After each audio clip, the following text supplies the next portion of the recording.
सभी को good morning, नमस्कार। आज हम बात करेंगे केमिकल काइनेटिक्स के लेक्चर नंबर 10 पे। और हमारा टॉपिक आज का है क्या, मॉलिक्यूलरिटी। तो मॉलिक्यूलरिटी क्या होती है? It is the number of reactant molecule which involve in the chemical reaction. मतलब केमिकल रिएक्शन में जो रिएक्टेंट मॉलिक्यूल इन्वॉल्व होते हैं उसे हम क्या बोलते हैं, दैट इज मॉलिक्यूलरिटी। ठीक है, तो इसको थोड़ा लिखते हुए चलते हैं। क्या बताएंगे, जरा समझे इस बात को। The number of reactant molecule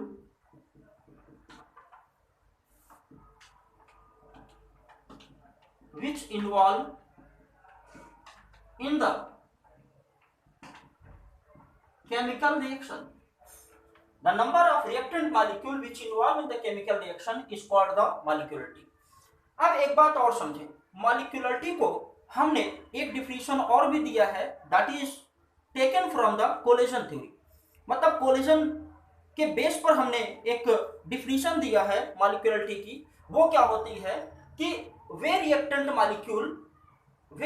molecule जो साइमल्टेनियसली कोलाइड करते हैं और प्रोडक्ट के फॉर्मेशन के लिए जिम्मेदार होते हैं, रिस्पॉन्सिबल होते हैं, दैट इज नोन एज क्या, molecularity. Molecularity is the number of reactant molecule which collide simultaneously and bring a chemical change, that is known as molecularity। तो इसको भी थोड़ा लिखते हुए चलेंगे।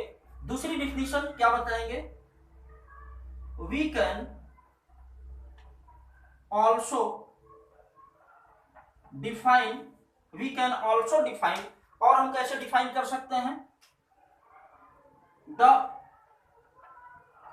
नंबर ऑफ रिएक्टिंग स्पीशीज भी कह सकते हैं, क्योंकि एटम, आयन, मॉलिक्यूल कुछ भी ले सकते हैं। The number of reacting species which collides simultaneously and bring chemical change, जो एक केमिकल चेंज के लिए जिम्मेदार होते हैं, उसको हम लोग क्या बोलते हैं, दैट इज नोन एज क्या, मॉलिक्यूलरिटी। और कहां पर, इन एलिमेंट्री रिएक्शन। कहां पर बेटा, एलिमेंट्री रिएक्शन। इस बात को आप थोड़ा सा ध्यान रखेंगे। अब यहां पर हम थोड़ा सा बात करते हैं क्या, कोलाइड्स मतलब कोलेजन मतलब टकराना। और थोड़ा सा हम देखते हैं क्या, कोलेजन थ्योरी के बारे में। तो कोलेजन थ्योरी ये बताती है, अगर कोई भी रिएक्शन हम करवाना चाहते हैं तो उसके लिए क्या होगा, मॉलिक्यूल आपस में कोलाइड करेंगे, टकराएंगे। और जब टकराएंगे तो क्या होगा, उससे प्रोडक्ट का फॉर्मेशन होता है। लेकिन सभी कोलिजन के बाद प्रोडक्ट का फॉर्मेशन नहीं होता। जितने भी कोलिजन होते हैं, जितनी भी टक्कर होती है, उसमें कुछ ही कोलिजन, मतलब सर्टेन नंबर्स ऑफ कोलिजन्स जो होते हैं, उन्हीं से प्रोडक्ट का फॉर्मेशन होता है। और उन कोलिजन्स को हम लोग इफेक्टिव कोलिजन कहते हैं। तो क्या बताएंगे, रिएक्टेंट से प्रोडक्ट जो बनता है, वहां पर कोलेजन जो होता है, वो कोलेजन सभी कोलेजन के बाद प्रोडक्ट नहीं बनता, बल्कि कुछ डिफिनिट कोलेजन के बाद ही प्रोडक्ट बनता है। और वो डिफिनिट जो आपके कोलेजन होते हैं वो कहलाते हैं इफेक्टिव कोलेजन। और इफेक्टिव कोलेजन होने के लिए कुछ इंपॉर्टेंट बातें हमें ध्यान रखनी है। पहली चीज क्या है, उनके पास प्रॉपर एनर्जी होनी चाहिए। उनके पास प्रॉपर एनर्जी होनी चाहिए। और दूसरा क्या है, उनका ओरिएंटेशन भी जो है वो सही होना चाहिए। तभी क्या होगा, इफेक्टिव कोलिजन होगा, अदरवाइज नहीं होगा। और इसी को नेक्स्ट लेक्चर में हम लोग कोलिजन थ्योरी में भी इसी चीज को हम लोग पढ़ेंगे। तो आगे हम बात करते हैं किस पर, मॉलिक्यूलरिटी पर। तो क्या बताया, molecularity the number of reactant molecule which involve in the chemical reaction. और कैसे डिफाइन कर सकते हैं, the number of reacting species which collide simultaneously and bring a chemical change in the elementary reaction. अब यहाँ पर हम कुछ एग्जांपल्स के थ्रू इसको और क्लियर करते हुए चलते हैं। जैसे हमने ले लिया N2O5 और ये ब्रेक हुआ। अब ब्रेक होने के बाद क्या बनाता है, N2O4 एंड हाफ O2। यहाँ कितने मॉलिक्यूल पार्टिसिपेट कर रहे हैं, एक। तो ऐसी कंडीशन में मॉलिक्यूलरिटी कितनी हो जाएगी, मॉलिक्यूलरिटी विल बी 1। और इसको हम और क्या कह सकते हैं, that is also known as unimolecular reaction. इसको हम और क्या कह सकते हैं, यूनिमॉलिक्यूलर रिएक्शन। चलिए कुछ और लेते हैं एग्जांपल्स। जैसे हमने क्या ले लिया, 2HI ले लिया, क्या ले लिया, 2HI। अब ये ब्रेक करेगा, ब्रेक करके क्या बनाएगा, H2 और I2। तो यहां पर कितने मॉलिक्यूल हैं आपके, 2 मॉलिक्यूल हैं। तो ऐसी कंडीशन में हम लिख सकते हैं मॉलिक्यूलरिटी कितना होगा, 2 होगा। और ऐसी रिएक्शन को हम लोग क्या कहते हैं, that is by molecular reaction. अगर इसी तरह से कुछ और एग्जांपल्स ले हम, तो क्या देखते हैं, जैसे हमने लिया 2NO प्लस O2 क्या बनाता है, NO2। तो ऐसी कंडीशन में 2 और 1 कितना हुआ, 3।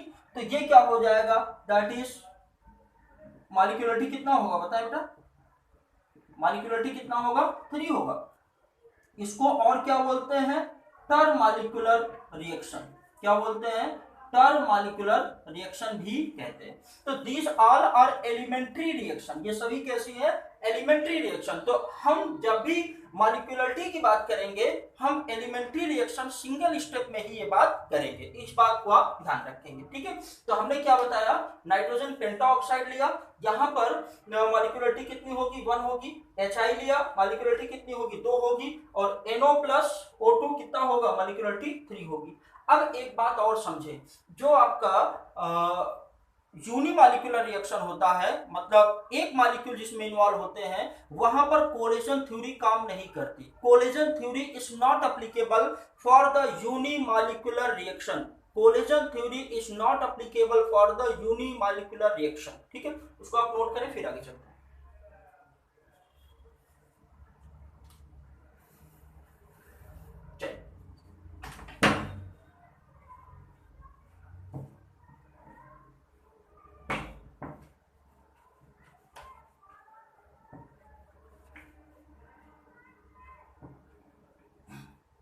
आगे जो हम लोग बात करना शुरू करेंगे, molecularity more than 3 are rare. मतलब 3 से ज्यादा मॉलिक्यूलरिटी जो होती है रेयर होती है, मतलब होती ही नहीं, कहने का मतलब आप कह सकते हैं। अब यहां पर हम देखते हैं थोड़ा सा ऐसा क्यों होता है। जैसे आप क्या करते हैं, मॉलिक्यूल लेते हैं, ये आपस में क्या करेंगे, कोलाइड करेंगे। दूसरी कंडीशन क्या हो सकती है, मॉलिक्यूल क्या है, इस तरह से आके क्या कर सकते हैं, कोलाइड कर सकते हैं। लेकिन एक साथ अगर कई सारे मॉलिक्यूल्स आ जाएंगे तो कोलिजन जो होगा वो इफेक्टिव नहीं होगा। When the large number of molecule come close to each other, then collision will not effective. और अगर कोलिजन इफेक्टिव नहीं होगा तो प्रोडक्ट का फॉर्मेशन भी नहीं होगा। लेकिन एक बात और समझें आप, क्या होता क्या है कि जब 3 से ज्यादा मॉलिक्यूल आमने सामने आते हैं, तो वो जो रिएक्शन होती है वो कैसे हो जाती है, एज ए कई स्टेप्स में कंप्लीट होना शुरू हो जाती है। और जब कई स्टेप में कंप्लीट होती है तो वो क्या कहलाती है, दैट इज कॉम्प्लेक्स रिएक्शन और मल्टी स्टेप रिएक्शन। लेकिन जो मॉलिक्यूलरिटी हम लोग ऑब्जर्व करते हैं, वो हम लोग हर एक स्टेप की ऑब्जर्व करते हैं। पूरा ओवरऑल रिएक्शन की मॉलिक्यूलरिटी हम लोग ऑब्जर्व नहीं करते, इस बात को आप ध्यान रखेंगे। तो हमने क्या बताया कि ये जो आप देख रहे हैं ये कॉमन है, ये जो कोलिजन हो सकता है बाई मॉलिक्यूलर, तो यहां पर भी पॉसिबिलिटी। लेकिन अगर मॉलिक्यूल आपके 3 से ज्यादा होने लगे तो इफेक्टिव कोलिजन पॉसिबल नहीं है। तो इसीलिए क्या होता, molecularity more than 3 are rare. 3 से ज्यादा मॉलिक्यूलरिटी होना बहुत ही मुश्किल है, ठीक है। चलिए इसको नोट करें, फिर आगे चलते हैं।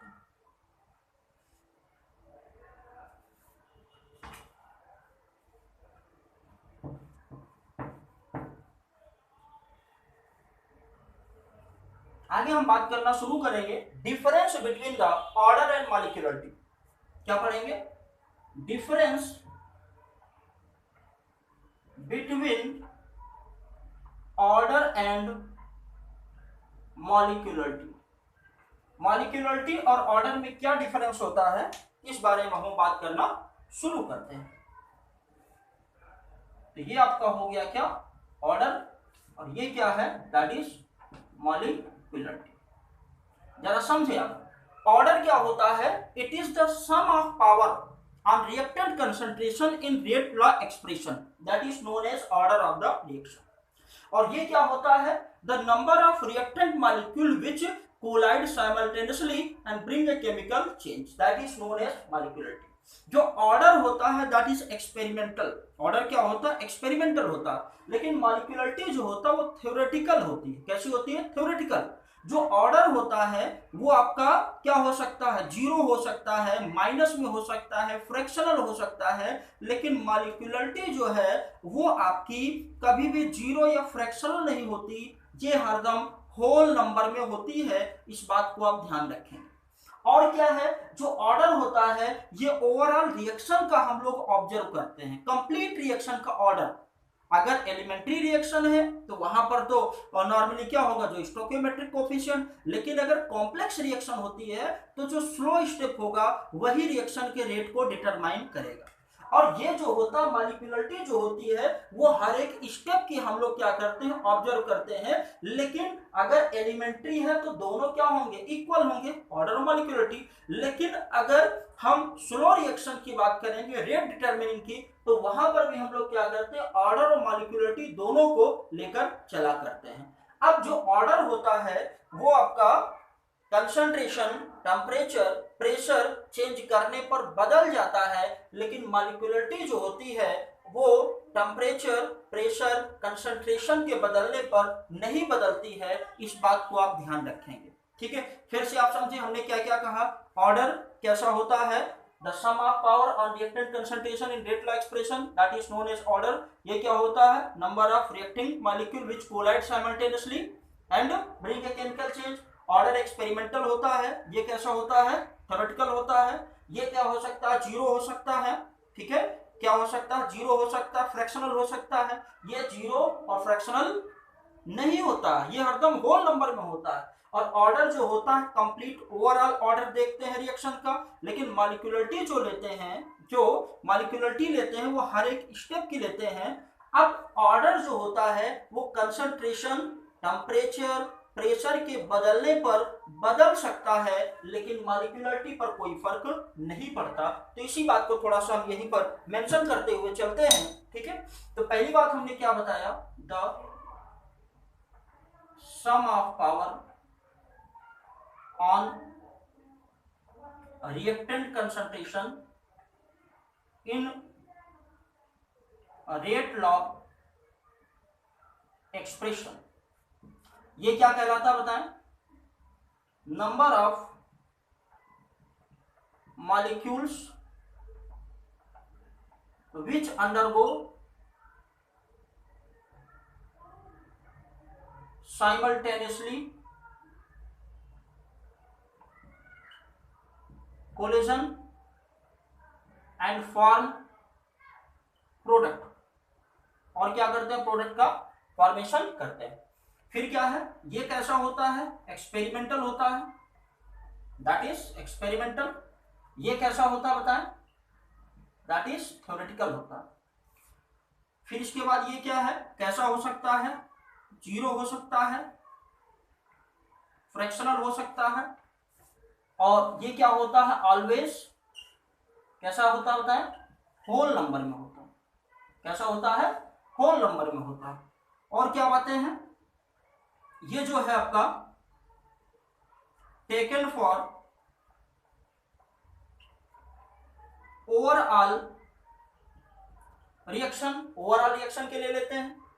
और ये किसके लिए लेते हैं, for each step, for each step of the reaction। और क्या बताया हमने, changes by temperature, pressure and concentration, लेकिन ये क्या होता है, नो इफेक्ट, इस पर कोई फर्क नहीं पड़ता। तो ये थोड़ा सा पॉइंट्स आप याद रखेंगे। और एलिमेंट्री रिएक्शन के लिए ऑर्डर और मॉलिक्यूलरिटी दोनों क्या होती है, सेम होती है। एलिमेंट्री रिएक्शन के लिए ऑर्डर और मॉलिक्यूलरिटी क्या होती है, सेम होती है। इस बात को आप थोड़ा सा ध्यान रखें। चलिए नोट करिए, फिर आगे चलते।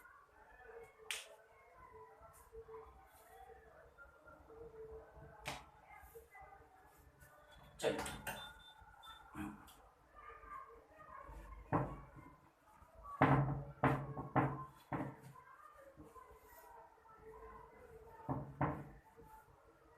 इसके बाद जो हम लोग पढ़ेंगे बेटा वो क्या, स्यूडो फर्स्ट ऑर्डर रिएक्शन। क्या है? Pseudo first order reaction. अब समझे आप क्या कहा गया? स्यूडो, स्यूडो मतलब फॉल्स, फॉल्स मतलब गलत। तो यहां पर क्या बताएंगे? ऐसी रिएक्शन जो रियल में फर्स्ट ऑर्डर नहीं है लेकिन वो फर्स्ट ऑर्डर की तरह बिहेव करती है, उसे हम क्या बोलते हैं? That is pseudo first order reaction. तो हम डिफिनीशन क्या देंगे? Such reaction which are not truly first order but under certain condition follows first order kinetics. फिर से समझे, such reactions which are not truly first order reaction, जो वास्तव में फर्स्ट ऑर्डर नहीं होती लेकिन under certain condition follows first order kinetics, that is known as pseudo first order reaction. तो इस बात को थोड़ा मेंशन करते हुए चलते हैं, तो क्या बताएंगे जरा समझे। सच reaction which are not truly first order but under certain condition follows first order kinetics. ऐसी रिएक्शन जो रियल में फर्स्ट ऑर्डर नहीं होती लेकिन कुछ कंडीशंस भी क्या होती है, फर्स्ट ऑर्डर को फॉलो करती है, that is known as pseudo first order reaction. चलिए कुछ एग्जांपल्स लेते हैं। पहला एग्जांपल क्या है? That is inversion of cane sugar. क्या है? Inversion of cane sugar. तो इन्वर्जन ऑफ केन शुगर के बारे में अगर हम बात करें तो ये लेते हैं C12H22O11। इसका नाम क्या होता है बताएं? दैट इज सुक्रोज, चीनी जिसको बोलते हैं, जो मार्केट में हम लोग लेते हैं। और अगर इसका हम हाइड्रोलिसिस कराते हैं एसिडिक मीडियम में, कह सकते हैं एसिड हाइड्रोलिसिस, तो ऐसी कंडीशन में क्या बनता है? C6H12O6 और क्या बनेगा? C6H12O6। इसको क्या बोलते हैं? ग्लूकोज। इसको क्या बोलते हैं बेटा? फ्रक्टोज बोलते हैं। क्या बोलते हैं? फ्रक्टोज। डिफरेंस क्या होता है जरा आप समझ लें, दोनों का फार्मूला सेम है लेकिन डिफरेंस क्या होता है? फंक्शनल ग्रुप का डिफरेंस होता है। ये क्या होता है? एल्डिहाइड होता है और ये क्या होता है? कीटोन होता है। दैट इज एल्डिहाइड, ये कीटोन होता है, उसको हम ऑर्गेनिक में पढ़ेंगे। अब यहां पर अगर हम बात करें तो हमने क्या लिया? सुक्रोज लिया और क्या लिया? वाटर लिया। अगर हम इसको क्या कर लें? एक्सेस में ले लें। क्या करें? एक्सेस में। और हमने आपको बताया था अगर रिएक्टेंट को, किसी रिएक्टेंट को आप एक्सेस में ले लेते हो तो उस पर रिएक्शन के रेट का फर्क नहीं पड़ता, मतलब वो एज ए जीरो ऑर्डर की तरह काम करेगी। तो ऐसी कंडीशन में रेट इक्वल टू हो जाएगा K C12H22O11। इसकी पावर तो 1 होगी लेकिन H2O जो है इसकी पावर कितना होगा? 0। तो ऐसी कंडीशन में हो जाएगा रेट इक्वल टू K और ये बन जाएगा कितना? C12H22O11। ये आपका हो जाएगा। ये क्या है? That is first order reaction. अब जरा समझे इन्वर्जन का मतलब क्या होता है? What means inversion? तो होता है क्या है? सुक्रोज जो होता है ये कैसा होता है? डेक्स्ट्रो रोटेटरी होता है। कैसा होता है? डेक्स्ट्रो रोटेटरी होता है। और डेक्स्ट्रो रोटेटरी का मतलब क्या होता है? ये जो यहां हम बता रहे हैं आपको, देखिए होता है क्या है कि जो नॉर्मल लाइट होती है उसे प्लेन पोलराइज, उसको अगर आप प्रिज्म से पास करते हो, निकोल प्रिज्म से, तो ऐसी कंडीशन में क्या होता है? हमें प्लेन पोलराइज्ड लाइट मिलती। क्या मिलती है? Plane polarized light. अगर इस प्लेन पोलराइज्ड लाइट को अगर आपने सब्सटेंस से पास किया और अगर उसके डायरेक्शन में चेंजिंग आ जाती है, आइदर मूव्स क्लॉकवाइज और एंटी क्लॉकवाइज, तो वो क्या होगा? ऑप्टिकली एक्टिव सब्सटेंस होता है। क्या होता है? Optically active substance. तो सुक्रोज डेक्स्ट्रो रोटेटरी हमने कहा। डेक्स्ट्रो का मतलब हमने ये प्लेन पोलराइज्ड लाइट को अगर ये सुक्रोज से पास किया तो हमारी लाइट क्या होती है? क्या होती है? क्लॉकवाइज मूव कर जाती है। तो इसको हम लोग क्या बोलते हैं? That is dextro rotatory. अब ग्लूकोज जो होता है दैट इज आल्सो डेक्स्ट्रो। और ये क्या होता है, लीवो होता, क्या होता, लीवो। तो होता क्या है कि डेक्स्ट्रो रोटेटरी सुक्रोज का जब हाइड्रोलिसिस कराते हैं तो हमें डेक्स्ट्रो ग्लूकोज और लीवो फ्रक्टोज मिलता है। लेकिन होता क्या है कि जैसे ये क्या है आपकी प्लेन पोलराइज्ड लाइट है, ये क्या है, प्लेन पोलराइज्ड लाइट है, तो ये क्या है, एक क्लॉकवाइज मूव कर जाए, एक क्या है, एंटी क्लॉकवाइज। तो होता क्या है कि जब हाइड्रोलिसिस होता है तो ये क्या मूव कर गया, मान के चले ये क्या डेक्स्ट्रो और ये क्या है लीवो, लेकिन लीवो की एक्सटेंट क्या होती, बहुत ज्यादा होती है, लीवो की एक्सटेंट क्या होती, बहुत ज्यादा। तो रिजल्टेंट शुगर क्या होती है, डेक्स्ट्रो से बदल जाती है लीवो में। इसी को क्या बोलते हैं, इन्वर्जन। इन्वर्जन मतलब उलट जाना, इन्वर्जन का मतलब पलट जाना। तो ऐसी कंडीशन में रिजल्टेंट शुगर जो होती है वो कैसी हो जाती है, चेंज हो जाती है from dextro to laevo, that is known as inversion of cane sugar. ठीक है, तो फिर से समझे, सुक्रोज क्या होता है, डेक्स्ट्रो रोटेटरी, लेकिन प्लेन पोलराइज्ड लाइट से पास करते हैं तो डेक्स्ट्रो क्या मिलता, ग्लूकोज, और लीवो क्या मिलता, फ्रक्टोज। लेकिन डेक्स्ट्रो मतलब क्लॉकवाइज जो रोटेशन है वो कम होता है, लेकिन जो एंटी क्लॉकवाइज रोटेशन होता है वो ज्यादा होता है, जिससे रिजल्टेंट शुगर क्या हो जाती है, move from the dextro to laevo, that is known as inversion of cane sugar. इस बात को आप थोड़ा सा ध्यान रखें। इस पर न्यूमेरिकल हम सॉल्व करेंगे नेक्स्ट लेक्चर में, डोंट वरी। ठीक है, तो इसको आप नोट करें, फिर आगे चलते हैं। चलिए,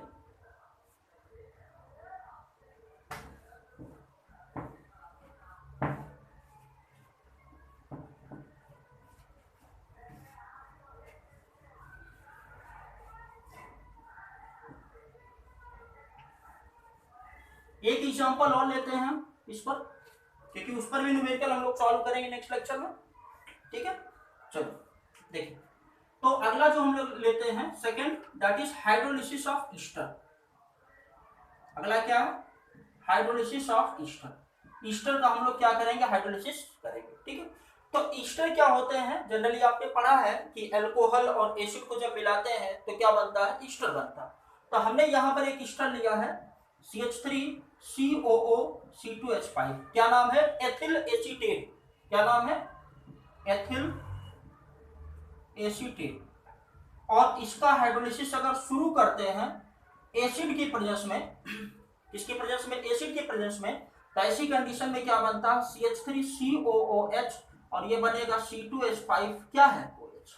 ठीक है, क्या होता है, CH3COOH प्लस C2H5OH। अब फिर अब की हमने इसको क्या ले लिया, एक्सेस में ले लिया, क्या ले लिया, एक्सेस में, और एक्सेस में ले लिया तो ऐसी कंडीशन में रेट इक्वल टू क्या हो जाएगा, K CH3COO C2H5। ठीक है, और फिर इसके बाद क्या है, H2O हमने एक्सेस में लिया इसीलिए पावर 0, और इसके ऊपर पावर कितना होगा, 1 होगा। तो हम लिख सकते हैं K rate equal to CH3COO C2H5।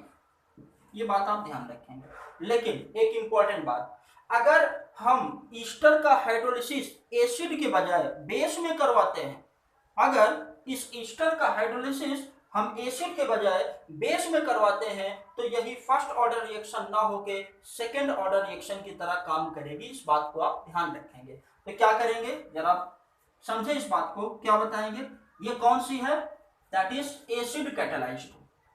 कैसी है, एसिड कैटालाइज्ड। होता क्या है, base catalyzed hydrolysis of ester act as second order reaction. कैसा होगा, सेकेंड ऑर्डर रिएक्शन। इस बात को आप थोड़ा सा ध्यान रखें। ठीक है, तो हमने क्या क्या चीजें पढ़ ली आज। पहले हमने पढ़ा मॉलिक्यूलरिटी, फिर क्या पढ़ा, डिफरेंस पढ़ा, और क्या पढ़ा, pseudo order reaction, pseudo first order reaction. Molecularity हमने क्या बताया, number of reactant molecule which involve in the chemical reaction, मतलब जो क्या करें, कोलाइड करने के बाद क्या करें, प्रोडक्ट का फॉर्मेशन करें, that is known as molecularity.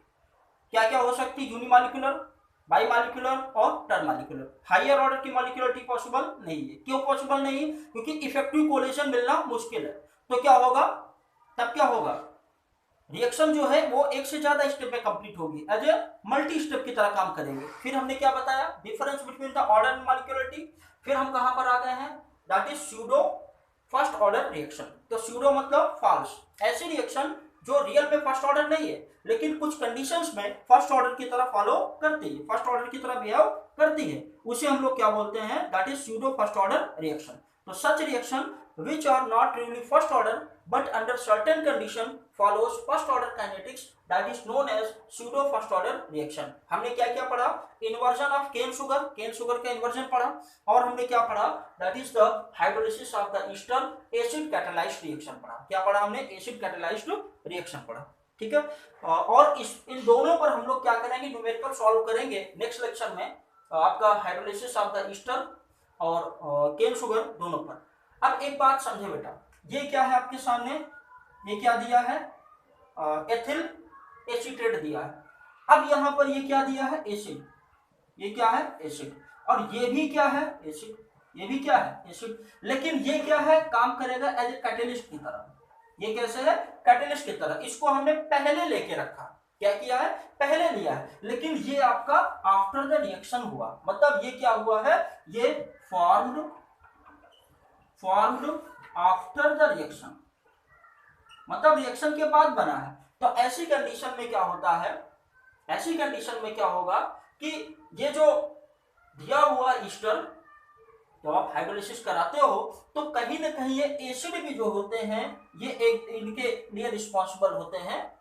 ये जो रिएक्शन हो रही है, ये एसिड जो होते हैं वो रिएक्शन के रेट को अफेक्ट डालते हैं। क्यों, क्योंकि एज ए कैटलिस्ट की तरह काम करते हैं। कैसे काम करते हैं, कैटलिस्ट की तरह काम करते हैं। तो इस बात को आप थोड़ा सा ध्यान रखेंगे कि ये एसिड क्या एज ए कैटलिस्ट की तरह यहाँ पर यूज किया गया, ठीक है। तो इतना करें आप, बाकी हम लोग करेंगे नेक्स्ट लेक्चर में, ठीक है। और कोई डाउट होता है, कोई प्रॉब्लम होता है तो आप कमेंट बॉक्स में लिखें, और चैनल को सब्सक्राइब करें, शेयर करें, अगर कोई डाउट हो तो फिर बताएं। Okay, thank you.